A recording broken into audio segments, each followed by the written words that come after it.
was doing this bright, shiny, sunny, I guess halfway dark Monday. I can't get used to this whole clock change. It messes me up for about 6 months. Like and then I prefer it to some degree. You know what I'm saying? I don't like, hey, waking up in the morning and driving, head down backcountry roads in the pitch black dark, you know what I'm saying, because of deer and whatnot. But it's just dark at 5:30 now doing that. Yeah, it's not kosher to me. I don't mind the dark at 5:30 I'm not a fan of, but I will say I do very much like the extra hour I got to sleep last night. Oh, yeah. Yeah, but they're going to steal it back from you. Yeah, that's what it was. I woke up this morning wondering why it was so early, and yet I felt so well rested. I'm like, oh, yes. Thank you for reminding me. Yes. Yeah.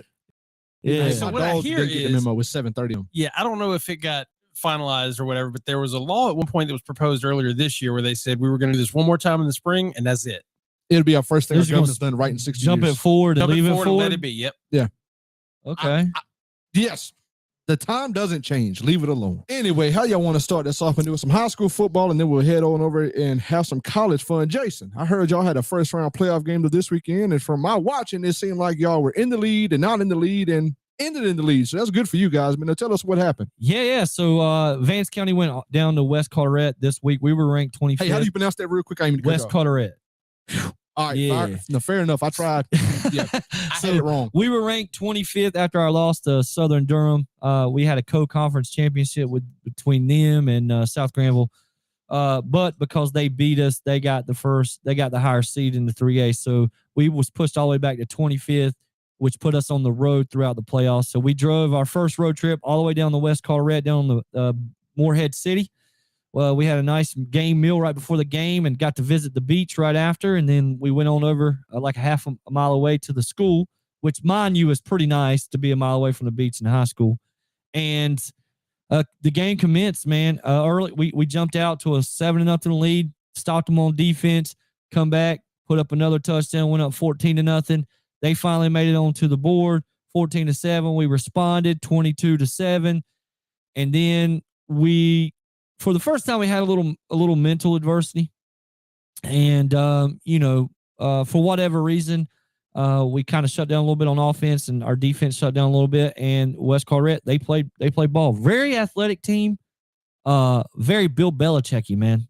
Bill Belichick ought to go to this school to scout people because they are his people, man. All right, I'm just gonna take a guess. There was a whole bunch of cliche white dudes who were quick. Yes, fair enough. Yes, deceptively fast. I swear to God, I said this Chris last week. I'm not gonna use the white guy phrase, the deceptive speed, but Jason did. Yeah, they were very deceptively fast, man, and I think that kind of put us on the heels early on. Their playbook was all of about 4 to 5 plays, but they ran them to perfection. They had a bubble screen, a tunnel screen, a little tight end drag cross / mesh route, a little halfback pass that they tried one time, and it worked. And then their best play that netted them the most yards all night was the fake snap clap that drew us off sides about 12 to 15 times. I lost count. Well, multiply that by 5, and you got a problem. Exactly. It was their best play by far. But hey, and they scored right at the half off of a halfback pass that put them up. 19-22 was the score going to halftime. They come back in, they got the ball first, they scored, and they went up. Yeah, and that's when we decided that we didn't come all that way, 3.5 hours to drive all that way back sad. So me and Coach Elliott had a conversation. You don't hear me say this much. Coach Elliott will tell you that I do not say this word much, but I said it's time to put the ball in the hands of our running backs. We went to a 2-back formation. Hey, run it by me again. Yeah, it's time to put the hands in the ball of our running backs. I have never heard you say that ever, not once. Hardly ever. And as soon as we did, man, we marched the ball all the way down the field for about 60 yards, got into scoring position. And being passing oriented guys, we threw the ball a couple times. They stopped us. They drove the ball. Our defense stopped them, and that's when we ran the ball down their throats all the way back down the field. We punched it in, took the lead again, stopped them on defense again, ran the ball again in such a way that when we got our final formation, there was about 1:47 left. I looked over, I noticed they only had one timeout left, and I told Coach Elliott, let's go to victory formation. We went to victory formation. We brought it home. So we got the first ever playoff victory for Vance County High School. Like I said, our goal this whole time since the new coaching staff's been together has been to change the narrative of Vance County.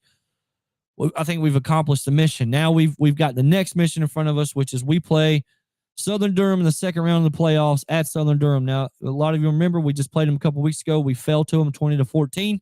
We've never beaten Southern Durham. We've never run a second round in the playoffs. We're going to make history 2 times in one night. Come this Thursday night, our game got moved up due to some rain. If my prediction holds true, we got nobody sick at this time. Last game, we had 6 people out sick. I feel like it's finally our time. I feel like Vance County is situated to go in to Southern Durham and win this thing. Anything could happen. Southern Durham's a really good team. It could very well go the other way, but I'm going to choose to believe in changing the narrative. But I'll tell you, there was a lot of great games across North Carolina in the opening week. Down in the 2A bracket, you had South Granville from our conference playing Roanoke Rapids, who we played earlier in the season, beat 14-7. They ended up winning the game with no time left on the clock on the final play of the game. How did they do that? Pass, run, or what? I didn't even see the play. I know that they were down 13-16, and I think they ran it in. I think it was a Quan Bob run, if I had to guess. I don't remember the play, but I can tell you, everybody across Granville County has been talking about it. And so congratulations to South Granville representing the Granville County area well in the 2A brackets.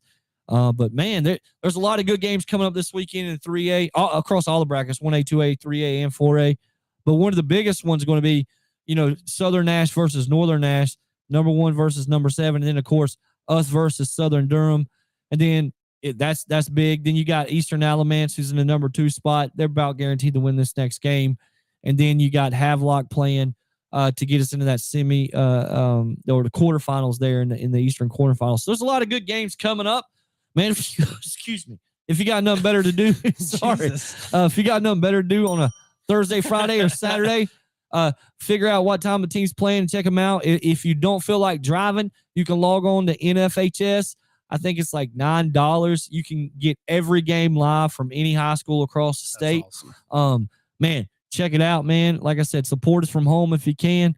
We're trying to make history over here in Vance County, and hopefully we can get you guys to tune in and support us. It looks like that Southern Durham game, they are the number 9 seed, and you guys play them at 7:30. It's one of the only games I see at 7:30 instead of 7 p.m. Yes. Yeah. Yeah. I think it's the only one though in the second round. I'm looking at it now, Chris. Yeah, it's the only one in the second round that starts at 7:30. Yeah. Either way, it's gonna be Jacksonville Havelock, but yeah. Yeah. I'm looking to I Havelock see to that. win that game big. 20 versus the number 4 seed. Yeah. Well, Havelock's a good team. Havelock is a lot. It's Oh. basically it's Vance County from the coast. Our teams are near identical in makeup and build. They lost to Southern Durham earlier in the season, 35-28. I think was that score, 34-28. And then I view them as us. Very, very similar. They had a big win over Croatan in the opening game. I think they beat them like 65-14 or something. I mean, it was just a blowout there. Southern Durham had a big win over Richlands too, 55-14, I think. So, man, yeah, no, I'm excited, man. I'm excited. Looks like roughly 63 games in all just for this conference or this. Sorry, I was just looking at the top half of the bracket. I was like, oh my God. Just for the 3A championships. Yeah. There are 63 games. Yeah. Good Lord. Yeah. I didn't realize North Carolina had that many high schools. No, that's like I was telling him prior to this. there's a lot. Let's kick it That's off. It was nuts. 3 high schools in Granville County. Can you imagine Yeah. what everybody else looked like? Yeah, so Well, that's Parsons got 1. Okay. Well, Just the 1. so I mean, this is the 3A bracket. There's 64 teams in the 3A bracket. There's 64 teams in the 4A bracket. There's 64 teams in the Good 2A bracket, Lord. and there's 64 teams in the 1A that made the playoffs, and that's roughly about 40% of all the teams in North Carolina. Good Lord. Hey, any of y'all hiring? No, I'm not laughing. Granville Good Central, man, I'm Lord. telling you, Granville Central will be a good place to start if you're a young coach. There's a lot of good schools out there in the area. The biggest surprise loss for me was Smithfield or Selma losing Yeah. 3-0, right? Yeah. I They held If it's them a off. shootout, Lane Kiffin will be proud. Yeah, Deep sarcasm in that, Chris. Sorry. yeah. They held them off. They just didn't hold them off. I mean, we enough. got a tough. Honestly, I think this 3A bracket is probably, and I'm somewhat biased, but one of the toughest. I mean, you look at schools like 71st; they've only had like maybe 40 points scored on them all year, They gave up 40 points all year. It might even be lower. I think I'm actually being conservative when I say that. All right, if you break this down, you know what I'm saying, for everybody listening at home again, how does it, how do the brackets break down as far as 1A is your bigger schools, correct? No, 1A's your smaller. smaller. Okay. Yeah. So 1A is like normally, I think it's 600 students or less. 2A is normally 800 to 900 students or less. 3A is like 900 to 1200 plus is 4A. Is typically how it does. But see, it used to be just by number, but now they've got socioeconomic metrics involved in that too. So, and then with all the charter schools, they still count those students against the public schools, which I think is that's stupid. That's ridiculous. That's how we're a 3A school. I mean, we barely got 40 kids on our football team, and we're a 3A school. The 3A schools we've been playing, if you was to log into NFHS and watch the West Colorado game and look across the sideline, you'll see 60 kids. And that's one of the smaller 3A schools that we play. Southern Durham have 75 kids. So it's just y'all don't have 75. No, kids. no, we have 40, and that's after we pull up JV players. Yeah. So, that's my biggest fear with us is we gotta, playoff time is physical time, and you got to be able to endure the 6-game stretch to be a state champion. And the one thing that I think might could hurt us, knocking on wood, would be, God forbid, an injury. But if we can make it through these early rounds with no injuries, man, we have a good shot, man, to do something crazy here, because we got some good athletes over there, and that's really bought into the program. So we'll see, man. Anything can happen. We're in a tough bracket. Like I said, if we beat the number 9 team, our road is insane. We had the number 8 team. We played the number 9 team. If we win, we'll play the 1 or the 7 team, or 1 or the 6, whatever Southern Nash was. If we win that game, we'll be playing the number 4 team. If we win that game, we'll be playing the number 2 team. If we win that game, we'll be playing from the West, 1 through probably 8, maybe 9 with Dudley. So we won't have anything less than a top 10 team from the Eastern and or Western side of the ball our entire trip through the playoffs. So if we win it, we've earned it. Sounds like the odds makers did y'all no favors. Yeah. Well, it's our own fault. We had the opportunity to beat Southern Durham and get that 9th ranked, and would have had, a much easier road. Like if we would have won that game, we'd have had at least 1 game at home. Yeah, at home. Or probably 2, because we'd have had Southern Durham. I don't know who would have won between West Carteret and Southern Durham. I don't know. I think West Carteret's built to beat a team like Southern Durham. Quick passes underneath in the open space. But that would have been who we would have ended up playing. So I don't know, man. But we got a tough road. But you know what, man? If you're going to get it and you're going to wear the ring, I at least know that I earned it. Everybody's going to know if Vance County wins it, they earned it. So ain't nothing wrong with that. No, man, there wasn't no easy path for them. So earn us some sponsorship dollars. Yeah, hey. With that said, thank you, Vanco Outdoor Power Equipment, for sponsoring this hour of Third and 8 here on Next Door Radio, nextdoorradio.com. That concludes our local talk. When we get back, I guess we're going to talk a little bit about some college upsets. Yeah, and I usually don't talk college football on this show, me and you don't, man, but I'm telling you, I have never planted myself into a chair doing barbecue skin, my back stuck to the chair as much as I did yesterday. Yeah. It was one game after another. I had on like the Octo box on my TV. It was wild, baby. Yeah, man. And then we'll jump right into our picks from this past week and jump into. Hey, we made it easy for you here on Next Door Radio, nextdoorradio.com. Available now by way of the Google and Apple Store is the Next Door Radio app. Anywhere you want to go, you can take Next Door with you.